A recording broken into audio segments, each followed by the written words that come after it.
Sa Re Ga Ma Pa season 5ல பார்த்தீங்கன்னா, இந்த வாரம் யாருக்காவது கிஃப்ட் குடுத்தாங்களா அப்படின்னு யோசிச்சா, பவித்ராவுக்கு குடுத்தாங்களாமா. என்னன்றது இந்த வீடியோல தெரிஞ்சுக்கலாம்.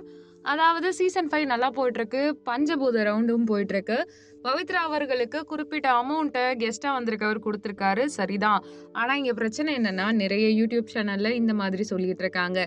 அதாவது பவித்ராவுக்கு மட்டும் இல்ல, சபேஷனுக்கு வந்துட்டு பயங்கரமா அமௌண்ட் 50,000 கிட்ட குடுத்துருக்காங்க அப்படின்ற மாதிரியும் இது ஒரு பெருசா வைரலா போயிட்டுருக்கு. ஒரு யூடியூப் சேனல்ல வந்துட்டு சவேஷனுக்கும் பிரைஸ் குடுத்துருக்காங்க. கோல்டன் பெர்ஃபார்மன்ஸ்ன்ற மாரிலாம் பேசி வச்சிருப்பாங்க. கமெண்ட் பக்கத்துல பார்த்தீங்கன்னா, மக்கள் என்ன சொல்றாங்கன்னா, "பொய் சொல்லாதீங்க. அப்படிலாம் எதுவுமே நடக்கல. 2 வாட்டி கோல்டன் பெர்ஃபார்மன்ஸ் சபேஷன் நல்லா பண்ணியும் குடுக்கவே இல்ல. அண்ட் அமௌண்ட்டும் எதுவுமே குடுக்கல. ஏன் பார்த்த மாதிரியே சொல்றீங்க?" அப்படின்னு நெறைய கமெண்ட்டுகள் இருந்துச்சு.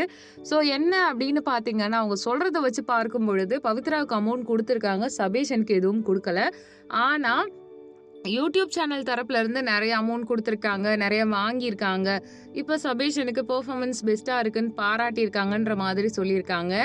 ஆக்சுவலா நடந்தது என்னன்னா, கோல்டன் பெர்ஃபார்மன்ஸ் சபேஷனுக்கு குடுக்கல. 2 வாட்டி ரிஜெக்ட் ஆயிருக்கு. அதே மாதிரி எந்த அமௌண்ட்டும் குடுக்கவே இல்லையாமா. இப்படிப்பட்ட ஒரு இஷ்யூ தான் இப்ப இருக்க சூழ்நிலையில போயிட்டுருக்கு. ஸோ, நீங்க இத பத்தி என்ன நெனைக்கிறீங்க? அதாவது ஒரு யூடியூப் சேனல்ல ஒரு விஷயம் சொல்றது, அப்படியே பேசும்பொழுது மாறுது. அதே மாதிரி ஒரு ப்ரோமோல இருக்க விஷயம் என்னன்னா, ஒருத்தர பாராட்டுற மாதிரி இருக்கலாம். அதுக்கப்புறம் அவங்களுக்கு பணம் குடுத்தாங்களா, இல்லையான்னு தெரியாம, நாமளே ஒரு விஷயத்த கெஸ் பண்ண முடியாது இல்லையா? ஸோ, அப்படிதான் போயிட்டுருக்கும் போல.